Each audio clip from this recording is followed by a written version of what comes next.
By early July 1941, the German command's faith in the success of the Blitzkrieg had reached its peak. The offensive on the Eastern Front was progressing faster than in Poland and France.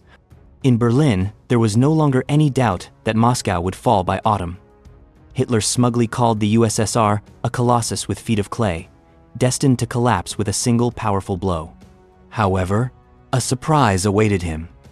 Before the start of the Smolensk operation, German troops captured, at a record pace, all of western Belarus in 13 days, the Baltic states in 9 days, and occupied most of western Ukraine up to Zhytomyr in 17 days.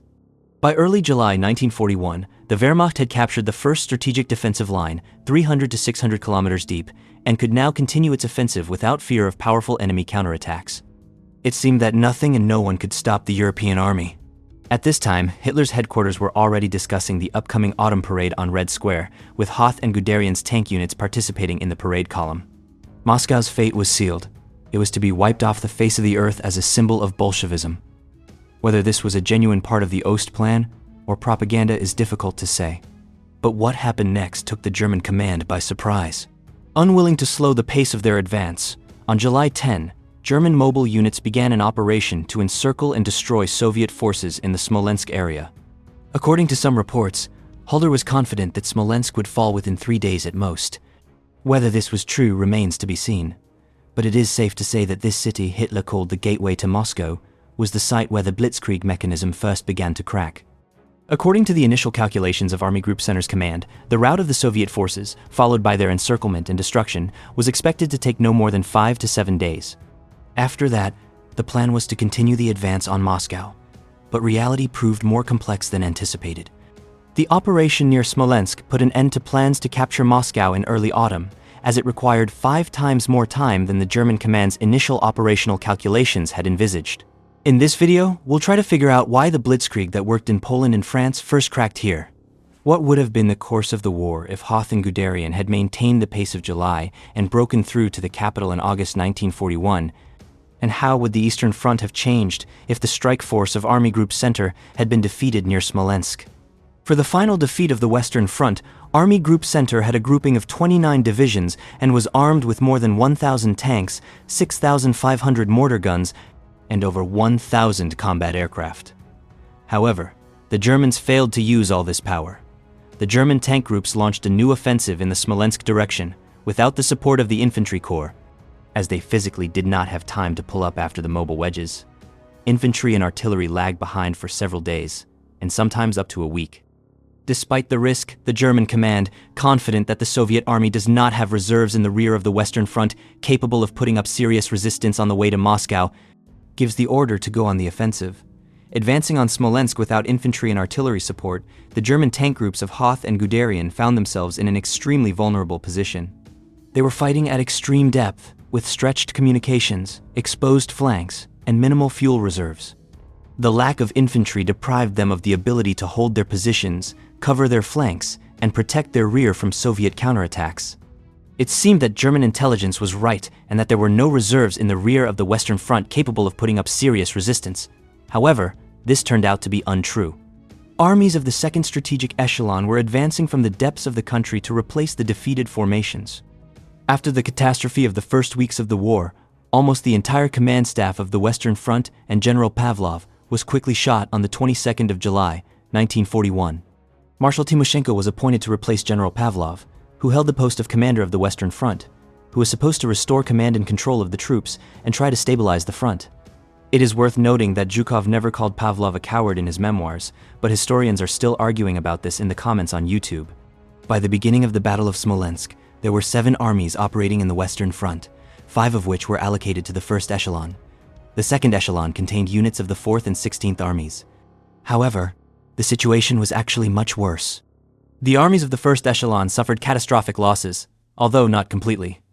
Most of the formations were dispersed, surrounded, or lost their combat capability, and the army headquarters retained control only formally. That is why the headquarters had to urgently introduce fresh armies from the interior of the country into the Second Echelon.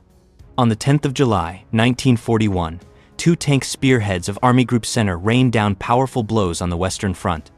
Hoth's 3rd Panzer Group struck the 22nd Army's positions in the northern sector of the Western Front. It was its units that bore the brunt of the German northern tank spearhead.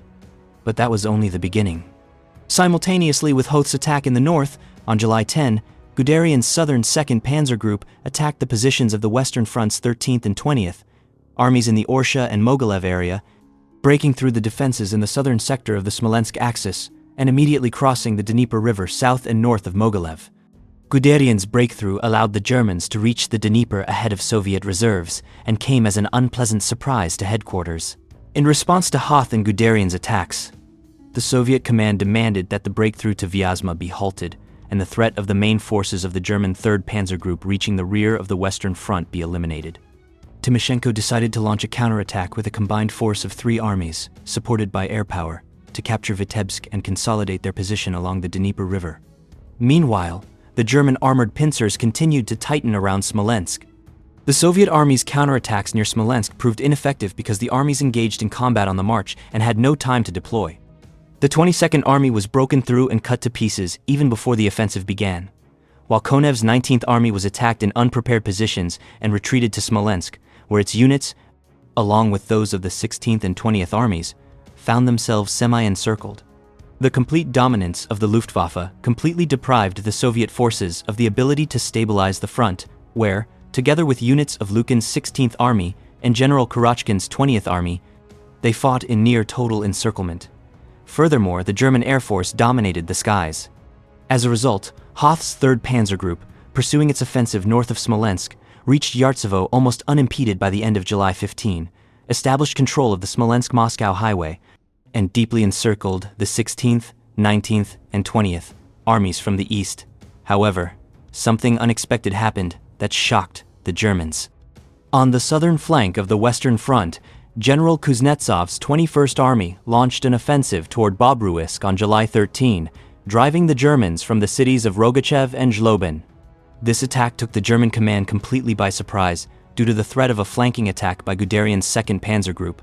But what the German command did next shocked the 21st Army.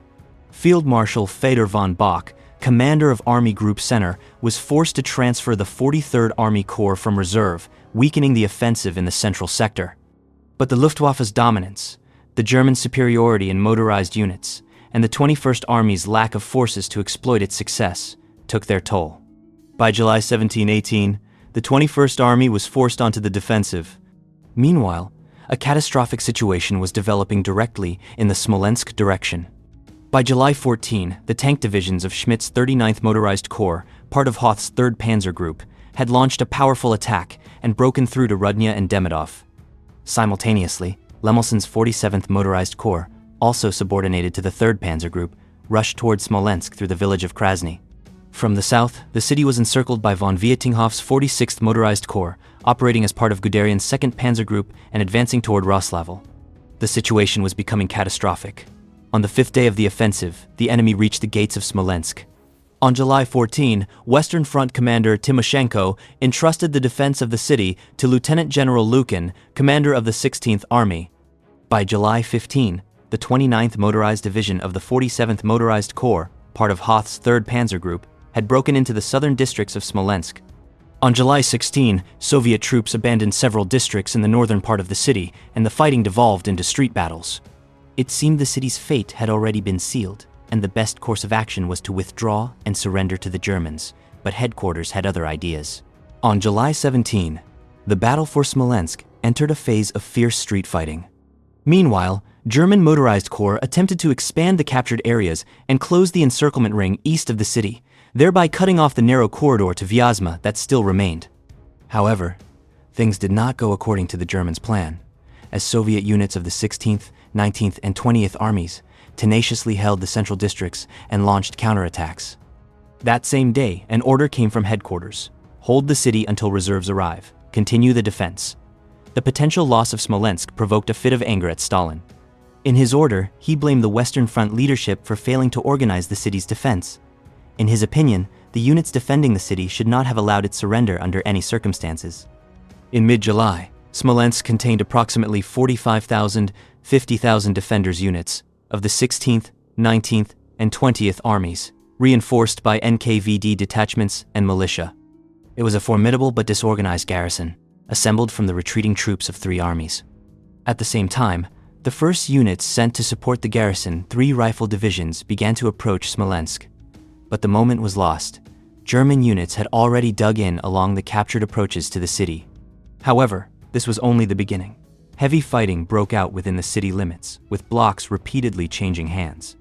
Ultimately, Soviet units were forced to dig in the northern part of the city, occupying a line along the Dnieper. As a result of the deep encirclement of German mobile groups, 3 Red Army armies were threatened with encirclement. Furthermore, the enemy was forced to abandon Yelnya, Velikie Luki, and Yartsevo.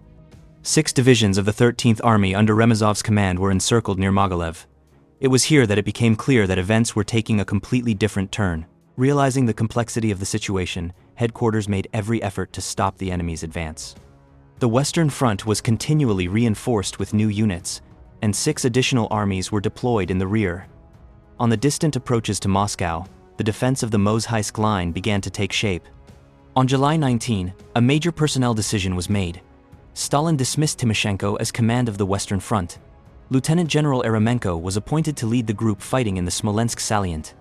Meanwhile, in the northern sector, our troops managed to retake Velikie Luki and prevented the enemy from closing the encirclement around the units defending Neville. During those same days, units of the encircled 22nd Army managed to break through the blockade and reach their own side. But it soon became clear that the previous plans were no longer working. The Supreme Command viewed this as a significant achievement and decided on a large-scale counter-offensive to push the enemy back to Orsha. Eremenko led 5 operational groups, which were to attack Smolensk from various directions. However, the new offensive, launched against a dense Wehrmacht defense, heavily armed with anti-tank weapons and covered by superior German air power, failed to achieve decisive success. And then something happened that no one expected. During the breakout from encirclement, the task force commander, General Vladimir Kachalov, was killed in one of the battles. Meanwhile, on July 26, after intense fighting, Mogilev was abandoned, and 2 days later, the decision was made to withdraw troops from Smolensk. The encircled units received almost no reinforcements, while infantry units from the 8th and 20th Corps steadily approached the enemy's motorized divisions. Despite the unfavorable circumstances, the German command failed to completely destroy the forces of the 16th and 20th Armies, which managed to cross the Dnieper and gain a foothold on the eastern bank. But reality proved far more complex than either side had anticipated. By the end of July, both sides had failed to achieve their operational objectives, and relative stability had set in the central sector. On July 30, Hitler ordered Army Group Center, which had suffered significant losses, to go on the defensive. The bulk of the losses of tank and motorized divisions occurred in late July and early August, during the fighting on the outer ring of encirclement near Smolensk. German units were in dire need of replacement personnel and equipment repairs. At the same time, Hitler was concerned about the slow progress of Army Groups South and North. According to Operation Barbarossa, in addition to Moscow, the Wehrmacht was to capture Kiev and Leningrad. Therefore, Hitler decided to transfer Guderian's Panzer Group to reinforce Kleist's units in Ukraine, while sending Hoth's forces to Leningrad to support the 4th Panzer Group. This simultaneously reduced the threat of a Soviet attack on the flanks of Army Group Center. However, another surprise awaited them. The Wehrmacht's overall advance toward Moscow was halted. However, the Battle of Smolensk was not over. Having failed to break through the Red Army's defenses in the central sector, the Germans began attacking the flanks. Roslavel fell on August 3, Gomel on the 19th, and on August 25, Soviet troops were forced to abandon Velikie Luki. Meanwhile, our units launched repeated offensives near Dukovshkina and fought heavy trench warfare on the Uvod River. But this was only the first sign. In the area of Rogachev and Jlobin, the enemy encircled and destroyed Petrovsky's 63rd Corps. On September 1, 18 divisions from 4 armies of the Western Front attempted to break through the German defenses and reach the Smolensk-Demidov-Velizh line, but the units, exhausted by weeks of fighting, advanced only a few kilometers. Offensive attempts continued until September 10, but they too were unsuccessful. As a result, headquarters ordered a switch to a tough defense. The only tactical achievement was the advance of Rakutin's 24th Army. It managed to eliminate the Yelnya salient and liberate the city on September 6, forcing the German 20th Corps to abandon its positions. But this was only a superficial impression. This concluded the Smolensk defensive operation. Despite enormous losses, the Red Army delayed the Wehrmacht's advance on Moscow for nearly 3 months. Our troops' total losses exceeded 700,000, of which approximately 480,000 were permanent.